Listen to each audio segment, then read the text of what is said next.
Antec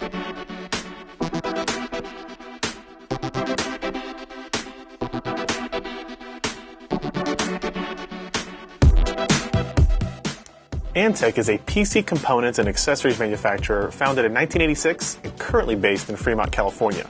A proponent of quiet computing since its creation, Antec found a cult following in the enthusiast market with popular cases like the P280, as well as carving out a segment of users that wanted quality chassis, power supplies, and more at reasonable prices. It wouldn't be a stretch, though, to say that in recent years the Antec reputation has been reduced slightly due to overly niche products like the Skeleton and the Lamboyere and a somewhat stagnant product lineup. New companies have come into the case market and changed users' expectations, and Antec took some time to realize this and adapt. The company is making a renewed push to enthusiasts with a pair of new cases and by sponsoring events like BlizzCon that directly address its core demographic. Recently, we sat down with Antec's Jessie to discuss the new Antec 1100 and P280, as well as what they can do to once again become the Antec of old. I'm Ryan Schrout, Editor-in-Chief at PC Perspective. Welcome to the Inside Perspective.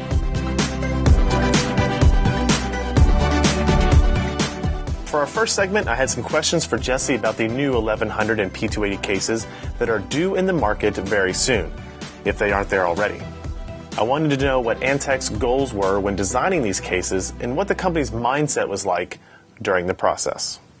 So we realized that the designs of the P183, P193, and the 900 and the 1200 have been out for a while, and there's been a lot of new developments in case design.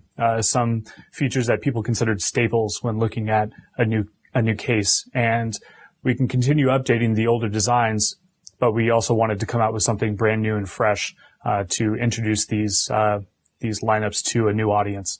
So that's the whole goal behind the P280 and the 1100. Okay, and these two cases, they share a lot of the same feature set. They're kind of based on the same frame, I guess, more or less? Yeah, they do share the same frame. You're going to see some of the same features. The CPU cutout's going to be the same. The positioning of the rubber grommets is going to be the same. Compatibility for your media drives and your hard drives, they're going to hold the same amount. But there's some pretty strong feature benefits to each product over one another. So what's unique about, let's say, the P280? So the P280 has sound dampening material on each of the side panels. It also has the door, which is kind of the signature for the Performance 1 series, is the front door. Aside from that, we've also got the hard drive carriages that have rubber grommets on them to keep the noise, vibration noise down. Okay. So those are some of the feature benefits of the P280. Okay, and the 1100 kind of loses those, but gains what? Yeah, so the 1100 is a gaming chassis, so less concerned about noise, more about actually getting a really good thermal environment for, multiple graphics cards, overclocked CPUs. So it's got a few more fans. It's got a large 200 millimeter fan in the top, and it's got it doesn't have the door in the front. It's got a all mesh front bezel, so it allows for a better airflow through for, a higher performance machine. Okay, and are there fan filters on any of these kind of intakes on either of the cases? Yeah, both cases have a easy to access front fan filter, and then also a fan filter for your power supply. Okay. That actually exits from the side instead of the back of the case for really easy access. All right, and you kind of already mentioned this, I guess, but the target audience for both of these cases is what? The P280 is going for people who are concerned about noise or a certain performance level, or? Yeah, so the P280 is very much about giving the option of having a quieter case rather than full-out performance. So, yeah, it'll offer performance features, so you can have a full-size graphics card in there up to 13 centimeters. We actually plugged in the Asus Mars 2 card into the 1100 earlier just to make sure that it fit and had plenty of room. Yeah. So we wanted to make sure that we gave the user plenty of room if they wanted to go that route. But if you're looking for quiet performance, it's still got, like I said, the dampening material. The rubber grommets. Right. So the rubber grommets on the drives, rubber grommets even on the feet. So, whereas the 1100 is aimed more at the enthusiast, it's got 220 millimeter fans on the side panel. It's got a 120 millimeter fan on the back side for those who are really overclocking their CPU and want a little extra cooling. It's got the fan that comes from the back side of the motherboard to help cool the back side of the socket. It actually points right at the back of the motherboard where the opening is on the exactly. design. Okay. Yep. Very cool.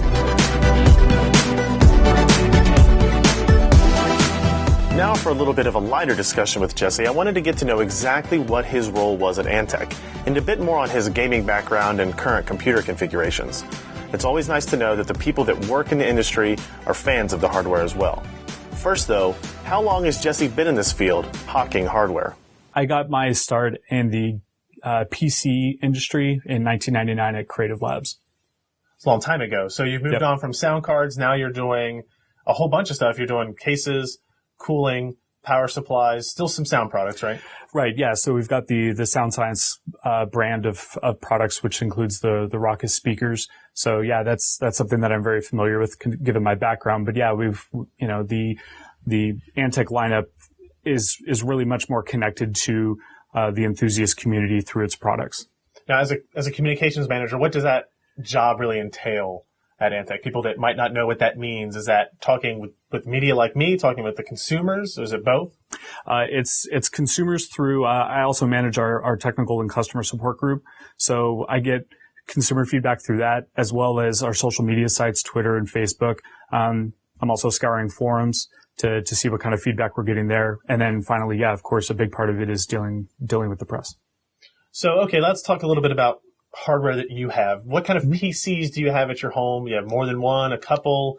I know you're getting married soon. You guys have separate machines. What kind of components do you have in those type devices? I've got a gaming laptop from Alienware. Okay. And then I've also got a PC that I built myself in a P193 chassis using a Intel Core i7-920. I've got 12 gigs of RAM in there, a SSD, a Western Digital black hard drive, like 1 terabyte. So yeah, I game on that. Usually work falls onto the laptop. And then my fiance uses, she has a gaming PC as well. She plays World of Warcraft with me a few days a week. And so she's got a PC that's kind of Frankenstein of components that used to be in my machine. I think that's pretty common. Yeah, my wife is definitely the same way. And I think it's better to separate your computing environments. Yeah. Definitely safer that way. Yep. So you said you're playing World of Warcraft still. You were at BlizzCon. You saw all that kind of stuff. What other type of games are you playing now or excited about? Battlefield 3 is big. Yeah. I've been playing Battlefield 3 since it came out. Of course, World of Warcraft, Diablo 3. I'm on the beta. I'm fortunate enough to be on the beta for that. So my mouse is getting the workout. So I'll see what I can do for you, Ryan. Hey, thanks for letting that happen. Yeah. What are your favorite parts about working in this industry? If you had to pick, obviously you've chosen to stay in this industry since '99, so there must be something about it that's positive. The biggest thing for me, and it's kind of the geek inside of me of seeing all the stuff as it's developing. Seeing for example, the P280 at Computex earlier this year, seeing all the feedback that we got from the fans on that, and then going back to our product development team and saying, okay, this is the feedback we're getting on it. Some of the good, some of the bad. What can we do to improve it? And what can we do to continue to develop it, in the way that we're getting the good feedback. So that's the biggest benefit for me, is just seeing everything kind of as it goes along. Do you have any memorable moments that stand out to you, or any kind of events that you've gone to that really stand out? My first E3 and my first CES were pretty overwhelming. E3 is like just this overload of information and media, and it's just really loud and in your face. Noise. Yeah.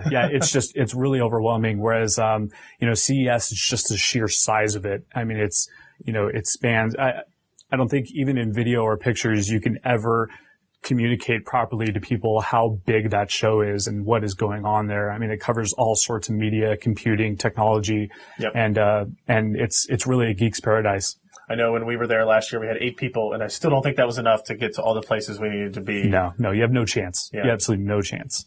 So we both work in the PC computing world. What in this industry is really exciting to you right now? I think it's not one key thing. I think it's just how everything's getting faster and smaller. You look at what's going on with, mini ITX, micro ATX, that kind of development where, even just a few years ago, you would need a dedicated graphics card to get HD video, where now it's all done on the die. That kind of development is really exciting, and it's something that we're definitely paying attention to as well with our product design. Yeah, we did some testing recently. Even we found we were able to play Battlefield 3 at its lowest possible settings on the AMD Fusion Llano APU, which was something that very most people that we showed it to were very surprised that it can even do, and that's pretty much the same idea. Yeah, I mean, just having being able to have a small box instead of, what people consider like a mid tower or full tower to do everything that you'd want to do, whether it be watching movies, playing games, surfing the internet, whatever you want to do in a small box like that. It's really appealing to a lot of people. Yep. For our last segment, I had to ask the tough question.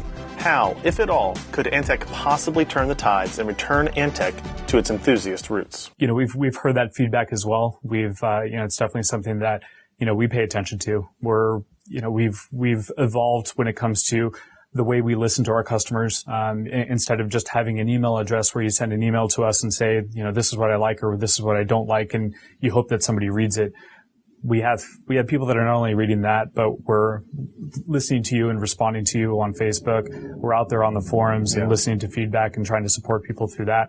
And I think that alone lets the customer know that we care and we're listening. And you can see it in the products that we're bringing here, the P280 and the 1100.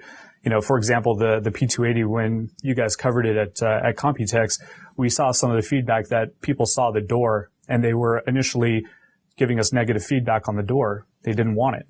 And we looked at a little bit further into it and trying to figure out, okay, well, why don't they want the door? Well, they don't want the door because it's inconvenient to open the door every time you want to turn the machine on. So what do? We move the power button to the top of the machine, keep the door. That way you identify it as a Performance 1 Series chassis, but it has the convenience of the power and reset buttons on the top.